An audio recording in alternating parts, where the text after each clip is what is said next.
हरियाणा की राजनीतिक भूमि में कई नाम उभरे, कई मिट गए, पर कुछ ऐसे होते हैं जो संघर्ष की आग में तपकर, सिद्धांत की लौ से जलकर जन आस्था के प्रतीक बन जाते हैं। चौधरी ओम प्रकाश चौटाला उन्हीं नामों में से एक थे।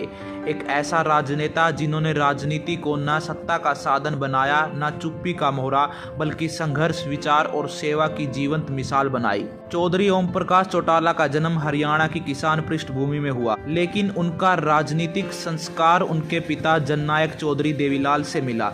जहां एक और पिता ने देश की राजनीति में किसानों की आवाज बुलंद, वहीं चौटाला ने हरियाणा में उस विचार को जन आंदोलन में बदला।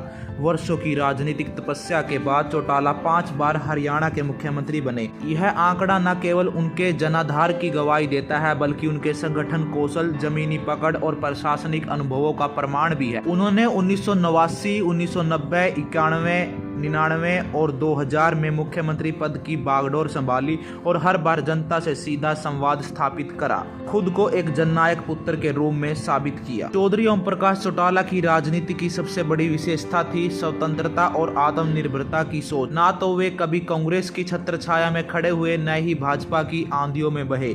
जब अटल बिहारी वाजपेयी जैसे विशाल नेता केंद्र में सत्ता पर थे, तब भी चौटाला ने हरियाणा में अपनी अलग राह चुनी। उन्होंने भाजपा से गठबंधन भी किया, पर जब उन्हें लगा कि उनके किसानों, कर्मचारी या नौजवानों के हितों से समझौता हो रहा है, तो उन्होंने बिना किसी हिचक के रास्ता अलग कर लिया। इसलिए कांग्रेस के दौर में भी वे डटकर खड़े रहे, विपक्ष की जिम्मेदारी निभाई और सरकार की नीतियों पर सवाल उठाते रहे। उनकी सबसे बड़ी ताकत ही अपने विचारों पर अडिग रहना। चौटाला का मत था, राजनीति में समझौते जरूरी हैं, पर आत्मा का सौदा कभी नहीं होना चाहिए। चौधरी साहब का संघर्ष केवल सत्ता के लिए नहीं था, बल्कि अपनी विचारधारा को जीवित रखने का। जेबीटी शिक्षक भर्ती घोटाले के आरोपों ने भले ही उन्हें जेल तक पहुंचा दिया, लेकिन उन्होंने उस वक्त भी राजनीतिक संघर्ष नहीं छोड़ा।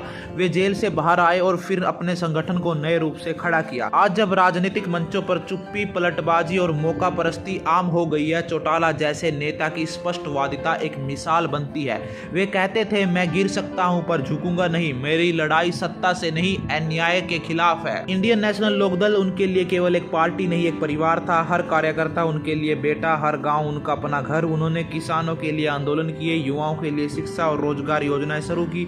हरियाणा में कई ऐसे फैसले लिए जो सामाजिक न्याय और आर्थिक सुधार की दिशा में मील का पत्थर साबित हुए। उनके शासनकाल में गांव-गांव तक सड़कें पहुंची, स्कूलों का सत्र सुधरा और सरकारी तंत्र में अनुशासन आया।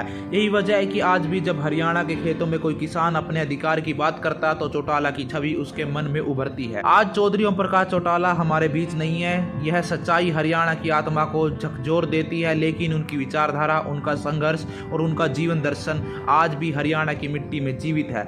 उनका जाना केवल एक व्यक्ति की विदाई नहीं, बल्कि उस संघर्षशील राजनीतिक परंपरा का अवसान है जो जनता के लिए लड़ी, किसानों के लिए जूझी और सिद्धांतों पर टिकी रही।